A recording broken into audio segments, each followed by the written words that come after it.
Hi hello नमस्कार, कसे आहात तुम्ही सगळे? तर आज मी खूप दिवसांनी तुमच्यासोबत व्लॉग शेअर करते. घरी गेस्ट आले होते त्याच्यामुळे जमलं नाही मला शूट करायला आणि एडिटिंगसाठी देखील वेळ नाही मिळाला. तर आजच्या व्हिडिओमध्ये ना मी माझा जो डिशवॉशर आहे त्याच्याबद्दल सगळे काही डिटेल्स तुमच्यासोबत शेअर करणार आहे. ऑलरेडी मी कोणती पावडर यूज करते, त्यानंतर टॅबलेट्स कोणते यूज करते, हे सगळं काही तुमच्यासोबत शेअर केलेलं आहे. तर ह्या सगळ्या पावडरनी माझी जी भांडी आहेत ती इतकी मस्त चमकतात, म्हणजे मला दुसरं काही कोणत्या गोष्टीची गरज नाही आहे. आणि मग ते कसं मी मेंटेन करते ते सगळं काही तुमच्यासोबत आजच्या व्हिडिओमध्ये शेअर करते.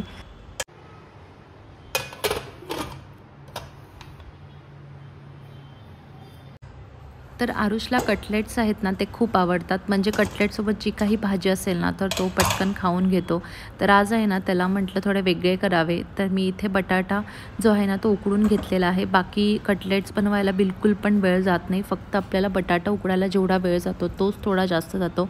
बाकीची जी काही प्रोसेस आहे ना ती एकदम सिंपल आहे. तर इथे आहे ना मी बटाटा उकडून त्याच्यामध्ये आपल्याला ज्या काही व्हेजिटेबल्स आहेत, म्हणजे मी आता याच्यामध्ये तिखट करण्यासाठी मिरची आणि फक्त कोथिंबीर ॲड करणार आहे. आणि मेन आहे आपलं कॉर्नफ्लॉवर पावडर. तर ते सगळं आपल्याला मिक्स करून आपल्याला फक्त छोटे छोटे कटलेट्स बनवून आहे ना, पण तुम्ही याला शॅलो फ्राय देखील करू शकता किंवा डीप फ्राय देखील करू शकता. तर एकदम सिंपल आणि चहासोबत खाण्यासारखी ही डिश आहे. तर खूप छान लागतात. तर ह्या ज्या मिरच्या आहेत ना या माझ्या एकदम म्हणजे ज्या कमी तिखट असतात ना त्यावाल्या मिरच्या मी टाकते, कारण मग स्पृहाला देखील हे कटलेट्स खूप आवडतात. आणि लहान मुलांसाठी बटाटा आहे ना ते म्हणजे चांगलं असतं असं म्हणतात, म्हणजे डेली नाही पण आपण कधीतरी देऊ शकतो. तर इथे मी भरपूर अशी कोथिंबीर कटलेट्समध्ये टाकणार आहे, कारण कोथिंबीरीने जितकी चव येते, आपल्याला वाटतं की कोथिंबीर फक्त गार्निश करण्यासाठी असते, पण तसं नाही आहे. जे आपले कटलेट्स आहेत त्यासाठी मेन आहेत कोथिंबीर, तर कोथिंबीर ॲड केलेली आहे. आणि कॉर्नफ्लॉवर तुम्ही तुमच्या हिशोबाने तुम्हाला कसे क्रिस्पीनेस जो आहे ना कटलेट्सला तो कॉर्नफ्लॉवरने येतो, तर तुम्ही तशाच पद्धतीने कॉर्नफ्लॉवर ॲड करा. तुम्हाला जास्त क्रिस्पी हवा असेल तर तुम्ही जास्त कॉर्नफ्लॉवर वापरलात तरी चालेल. त्यानंतर मी मॅगी मसाला देखील ॲड करते, थोडंसं असं चटपटा अशी टेस्ट येते त्याला. आणि हे व्यवस्थित पीठ आहे ना मी मळून घेतलेलं आहे. तर ह्या मोठ्या कढईमध्ये आहे ना ते व्यवस्थित मळता आलं नाही, तर एका मोठ्या कढईमध्ये घेऊन मी ते मळून घेतलेलं आहे. आणि आता याचे छोटे छोटे कटलेट्स बनवून घेते.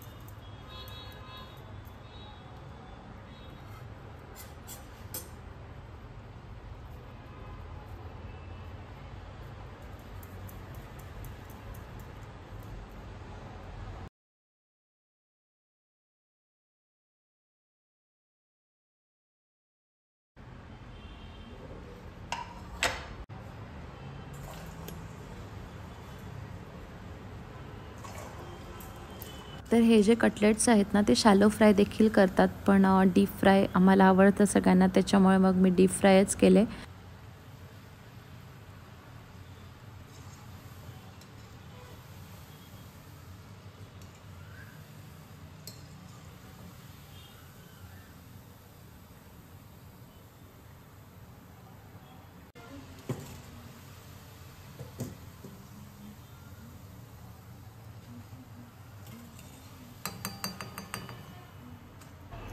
तर हे आहेत ना बिना चीजचे मी संदीपसाठी फ्राय केले होते. आता ह्याच्यामध्ये थोडंसं चीज ॲड करून आहे ना हे आरुषसाठी बनवते. चीजने थोडंसं अजून टेस्ट आहे ती खूप छान येते आणि व्यवस्थित मिक्स होतं, म्हणजे खूप जास्त देखील नाही टाकायचं, आपल्याला थोडंसंच टाकायचं आहे.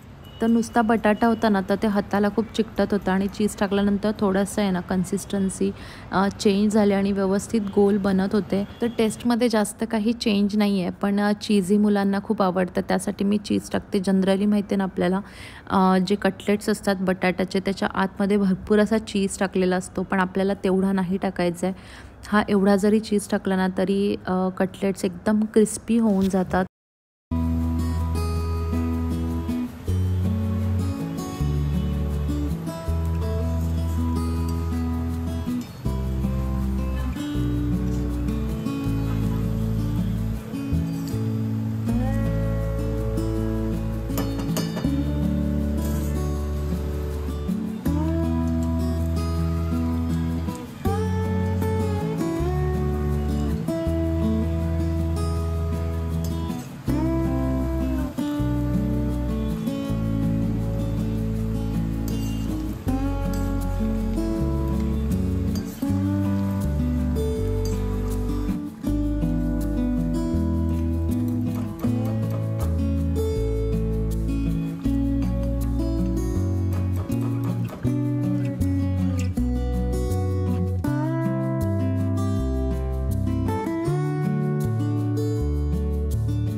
तर जनरली आहे ना, मी संध्याकाळी काही एवढं बनवत नाही, पण जर बनवलं तर मग चांगलंच बनवते. म्हणजे संध्याकाळचं जे जेवण आहे ना, ते थोडंसं लाईट होतं. तर मग जेव्हा हे कटलेट्स वगैरे बनवले ना, की फक्त डाळ भात लावला तरी पण मग जेवण होऊन जातं. मग तशाच पद्धतीने मी जर स्नॅक्स बनवायचं असेल तर बनवते.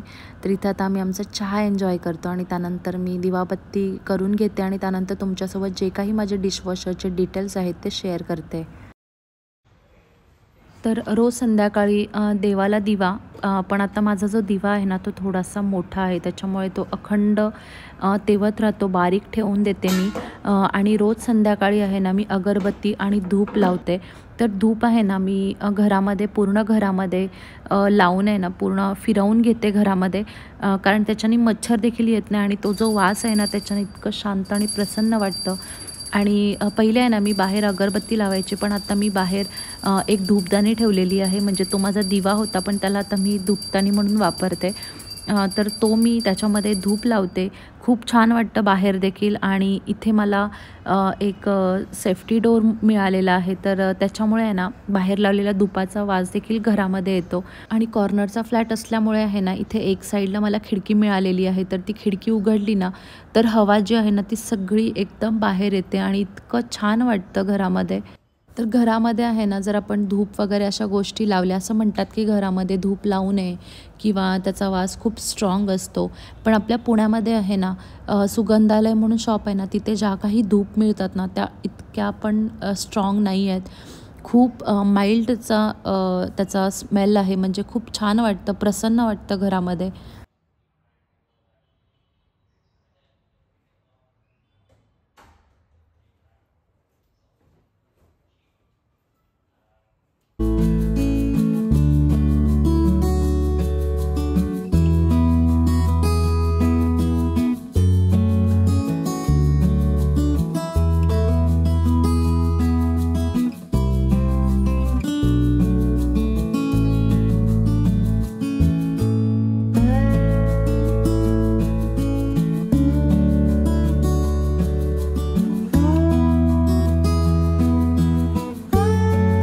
तर माझा जो डिशवॉशर आहे ना तो हफेलचा आहे.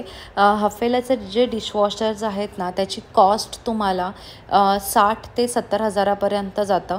आणि याच्यामधले सगळे फीचर्स दाखवते. तर मेन आहे तो आपला सॉल्ट इंडिकेटर. कारण सॉल्ट जर संपलं ना तर आपलं जे पाणी आहे म्हणजे जे आपल्या भांड्यांना लागेल ते म्हणजे आपलं हार्ड वॉटर असतं, तर ते सॉफ्ट करण्यासाठी म्हणून आपल्याला सॉल्ट टाकायलाच लागतं.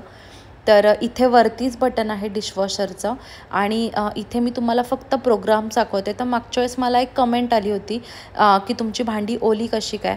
तर मी आहे ना जेव्हा कमी भांडी असतात तेव्हा 40 मिनिट्ससाठीच डिशवॉशर लावते आणि 40 मिनिट्समध्ये तुमची जी भांडी आहेत ती पूर्ण कोरडी होऊन नाही येत. आणि आत्तापर्यंत मी बघितलं आहे डिशवॉशरमध्ये माझी मी इंटेन्सिव्ह वॉश देखील केला तरी पण माझी भांडी एकदम कोरडी होत नाहीत. तर मला माहिती नाही आहे, पण इंटेन्सिव्ह वॉश जेव्हा मी टाकते ना तेव्हा त्याचा जो टायमिंग आहे तो 2.5 तासाचा येतो. आणि तेवढा वेळ आपण डिशवॉशर जनरली लावू नये, कारण मग दोन्ही टायमाला जर आपण 2-2 तास मशीन लावली तर आपल्याला वापरायची भांडी देखील आपली मशीनमध्ये जर 2 तास असतील तर मग त्याचा काहीच उपयोग नाही आहे. तर इथे मी आता तुम्हाला ओपन करून दाखवते. आणि खालची जी रॅक आहे ती मी काढलेली आहे, कारण मला आहे ना सॉल्ट आता टाकायचं आहे. तर सॉल्ट आपण का टाकावं ते तुम्हा सगळ्यांना माहितीच असेल, पण ज्यांना नाही माहिती त्यांना सांगते. आपलं जे डिशवॉशरसाठी पाणी जातं म्हणजे आपलं जे पाण्याचा इंटेक आहे तो जर हार्ड वॉटरचा असेल तर ते भांड्यांसाठी चांगलं नसतं. त्याच्यावरती डाग पडतात, आपल्याला माहितीच आहे. जिथे हार्ड वॉटर असतं म्हणजे बोरचं पाणी असतं ना तिथले भांड्यांचे डागाळलेली भांडी असतात. तर ते होऊ नये म्हणून डिशवॉशरमध्ये सॉल्ट ची जी पावडर आहे ना ती टाकली जाते. तर इथे बघा हा जो सेक्शन आहे ना इथे आपल्याला पूर्ण भरून सॉल्ट टाकायचं आहे. तर तुम्हाला मी ऑलरेडी सांगितलेलं आहे जे काही मी डिशवॉशरसाठी वापरते ते सगळं फॉर्च्यूनचं आहे. तर हे सॉल्ट देखील फॉर्च्यूनचं आहे. तर आपल्याला पूर्ण भरसतोपर्यंत सॉल्ट टाकायचं आहे. आणि याची कॅप जी आहे ना ती त्याच्यावरती मेन्शन केलेलं आहे की आपल्याला कशा पद्धतीने लावायची आहे. आणि थोडं जरी सॉल्ट खाली पडलं ना तर त्याच्याने भांडे म्हणजे आपली करड होऊ शकतात. त्याच्यामुळे मी ते व्यवस्थित पुसून घेतलेलं आहे. सॉल्ट इंडिकेटर जो आहे तो मी तुम्हाला ऑलरेडी दाखवलेला आहे. तर तो इंडिकेटर शो करतं जेव्हा आपलं सॉल्ट संपतं तेव्हा. तर इथे मी आता टॅबलेट टाकून ठेवलेली आहे आणि एकदा आपण जेव्हा नवीन सॉल्ट आपण डिशवॉशरमध्ये टाकतो तेव्हा तो एम्प्टी आपण डिशवॉशर चालू ठेवायचा आहे 40 मिनटासाठी का होईना.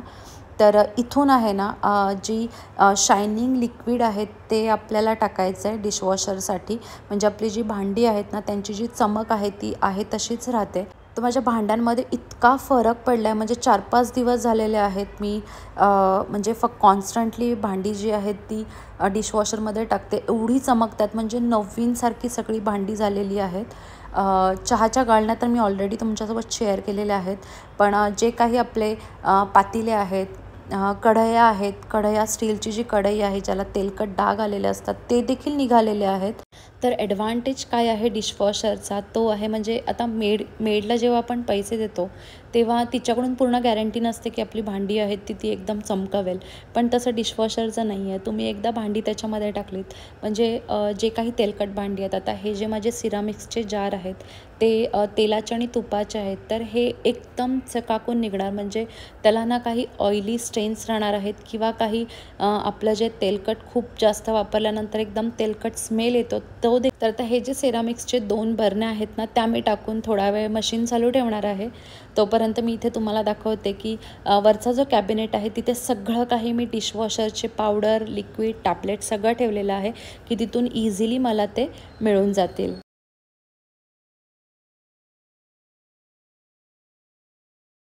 तर इथे ॲक्च्युली डिश ट्रेन रॅक आहे की जी सिंकच्या वरती प्रोव्हाइड केलेली आहे, पण हाईट मला खूप जास्त वाटत होती त्यामुळे इथे मी ह्या सगळ्या ज्या गोष्टी आहेत त्या ऑर्गनाईज केलेल्या आहेत. तर आय होप तुम्हाला माझी आजची व्हिडिओ आवडली असेल.